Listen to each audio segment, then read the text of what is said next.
वक्त हम बालाकोट शहर से मानसरा की तरफ जा रहे हैं और ये बालाकोट शहर है जिसके दाएं बाएं बालाकोट का बाज़ार,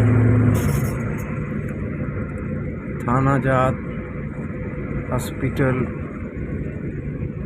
और दीगर दफातर मौजूद हैं।